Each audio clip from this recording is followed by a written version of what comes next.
টক ঝাল দুর্দান্ত স্বাদে ভরপুর এই চাউমিনটা একবার বাড়িতে বানিয়ে দেখুন বন্ধুরা। একবার বাড়িতে বানিয়ে খেলে বারবার বানিয়ে খেতে মন চাইবে। খেতে ভীষণ ভালো হয়, বানানো একেবারেই সহজ, ঘরে থাকা সাধারণ কটা উপকরণ দিয়েই বানানো হয়ে যায়। চাউমিনটা জলে দেওয়ার আগে প্যাকেটে একটু ভেঙে নিলে ভালো হয়, তো ভুলে গেছিলাম, তাই যে এখন একটুখানি চামচ করে ভেঙে দিলাম। ওদিকে চাউমিনটা সেদ্ধ হোক, ততক্ষণে এক মুঠো চীনাবাদাম সর্ষের তেলের মধ্যে ভালো করে ভেজে তুলে নিচ্ছি।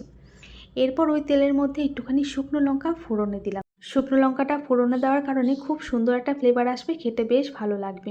তারপর দিয়ে দিয়েছি লম্বা লম্বা করে কেটে রাখা আলু, সাথে লবণ দিয়ে আলুটাকে ভেজে নেবো। আর ওদিকে চাউমিনটা সেদ্ধ হয়ে গেছে, ওটা জল ছড়িয়ে ঠান্ডা জল দিয়ে ধুয়ে রাখছি। আলুটা কিছুটা ভাজা হয়ে যাওয়ার পর দিয়ে দিলাম একটুখানি রসুন কুচি, আদা কুচি, পেঁয়াজ কুচি। আলুটা কিছুটা ভেজে নেওয়ার পর এগুলো দিলাম, নাহলে আবার এগুলো বেশি ভাজা হয়ে পুড়ে যাবে। তারপর সমস্ত কিছু একসাথে আবারও একটু ভালো করে ভেজে নিচ্ছি। আলুটা আস্তে আস্তে ভাজা হোক, গ্যাসটা একটু কমিয়ে দিলাম। ততক্ষণে একটা ডিম ভেঙে নিয়ে একটুখানি লবণ, মানে পরিমাণ মতো লবণ দিয়ে ডিমটাকে ভালো করে ফেটিয়ে নিচ্ছি। ততক্ষণ এখানে দেখুন আলু আর বাকি মশলাগুলো সুন্দরভাবে ভাজা হয়ে গেছে। এখন আমি দিয়ে দিলাম একটু লঙ্কা বাটা, তো লঙ্কা কুচিও দেবো, তো এখন একটুখানি লঙ্কা বাটা দিলাম যাতে বেশ ঝাল ঝাল হয়। আর এখন আলুগুলোকে একটুখানি সাইড করে ওই কড়াইয়ের মধ্যেই ডিমটাকে দিয়ে দিলাম। ডিমটাকে একটু ভালো করে ভেজে নেব। ডিমটা একটু শক্ত হয়ে এলে তারপর ওই যে আলুর সাথে সমস্ত একসাথে করে নাড়াচাড়া করে একটুখানি লাল লাল করে ভেজে নিচ্ছি। এটা ভাজা হয়ে গেলে এটাকে আমি কড়াই থেকে নামিয়ে নেব। এই যে সমস্তটা সুন্দরভাবে ভাজা হয়ে গেছে, এখন আমি এগুলোকে কড়াই থেকে নামিয়ে নিচ্ছি। এরপর ওই কড়াইয়ের মধ্যে দিয়ে দিচ্ছি একদম সামান্য পরিমাণে একটুখানি সর্ষের তেল, তাতে একটুখানি লবণ দিয়ে দিলাম একটা টমেটো কুচি।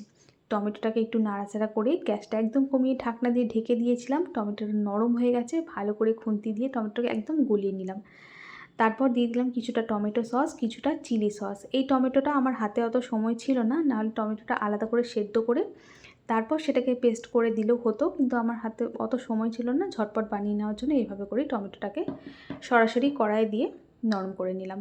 তারপর দিয়ে দিয়েছি কিছুটা গোলমরিচ গুঁড়ো আর একটু লবণ দিয়ে দিলাম চাউমিনের পরিমাণ বুঝে। তখন টমেটোর মধ্যে লবণটা একটু কমই দিয়েছিলাম। তারপর এই যে ভালো করে এগুলোকে মশলাটা মিশিয়ে নিয়ে তারপর চাউমিনটাকে দিয়ে দিলাম। আর এদিকে আলু আর ডিমগুলো যে ভেজে রেখেছিলাম সেগুলোকেও দিয়ে দিলাম। এখন গ্যাসটা কমিয়ে সমস্ত কিছু একটু সুন্দরভাবে কিছুক্ষণ নাড়াচাড়া করে নিতে হবে। আর এখন দিয়ে দিলাম কিছুটা কাঁচা লঙ্কা কুচি, আর দিয়ে দিচ্ছি আমার বাড়িতে বানানো গরম মশলা একটুখানি, আর দিয়ে দিচ্ছি কিছুটা পাতিলেবুর রস। এতে করে টকটক হবে, খেতে বেশ ভালো লাগবে। আপনারা চাইলে কিন্তু এর মধ্যে একটু ক্যাপসিকাম কুচিও দিতে পারেন, তো আমি আর দিলাম না, আমি আজকে শুধু আলু দিয়েই বানাচ্ছি।